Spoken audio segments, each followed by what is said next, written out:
இது ஒரு பங்களா வீட்டு நாய்க்காரன் கதை. கதை தாங்க, வேற மாதிரி நினைச்சுக்காதீங்க.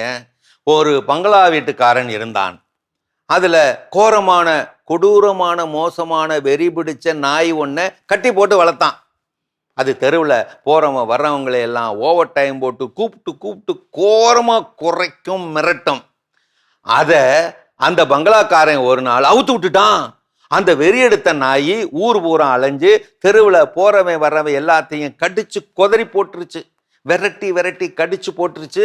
அதனால அந்த ஊரோட அன்றாட வேலையெல்லாம் தாறுமாறா தடைபட்டு போய் மக்கள் முடங்கி போய் கிடந்தாங்க.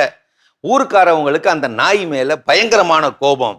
ஒரு நாள் அவனை உண்டு இல்லைன்னு பார்க்க ஒன்னா திரண்டு ஊர் மந்தையில கூடுனாங்க. அந்த பங்களாக்காரனுக்கு எதிராக கூட்டம் போட்டாங்க.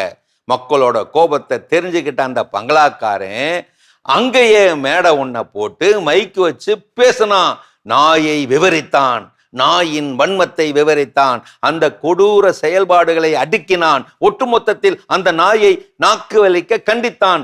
ஏ நாயே, நீ யாரையாவது கடித்து கொதற வேண்டும் என்றால் இதோ வந்து என்னை கடித்து கொதறி விடு, மக்களை விட்டு விடு. முன் வந்து நெஞ்சு நிமிர்த்தி சவால் விட்டான் அந்த பங்களாக்காரன்.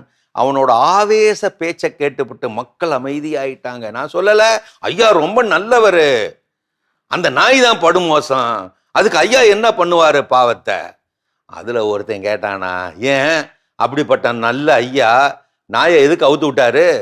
இப்போ ஒன்னும் கெட்டு போகல, நாயை கட்டி போட வேண்டியது தானே.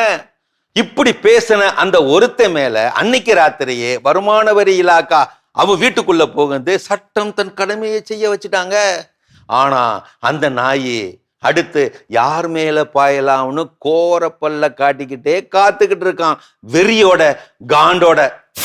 சரிதான் சரிதான், நீங்க யாரை யூகிக்கிறீங்களோ அவங்கதான், அதுதான் அந்த பங்களாக்காரனும் வெறி நாயும். அதான் வெறி நாயோ சொறி நாயோ மேலே விழுந்து கடிச்சு கொதறாம இருந்தா சரி அப்படின்னு ஒதுங்கி போறதுனால தான் நாட்டுல வெறிநாய் செயல்பாடுகள் கூடி போச்சு.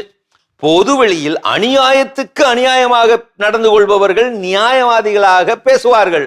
அவர்களையும் நியாயப்படுத்துபவர்கள் தான் அந்த அநியாயவாதிகளை விட பெரிய அநியாயவாதிகள். காயப்படுத்த மனிதரிடம் நியாயம் கேட்காதே, அவன் வாழ்வதே அநியாயத்துக்குத்தான், காயப்படுத்தத்தான். நினைவிருக்கட்டும், அநியாயத்தை அநியாயத்திற்கு கடந்து போகாதே. அநியாயத்தோடு வாழ்ந்தென்ன வீழ்ந்தென்ன.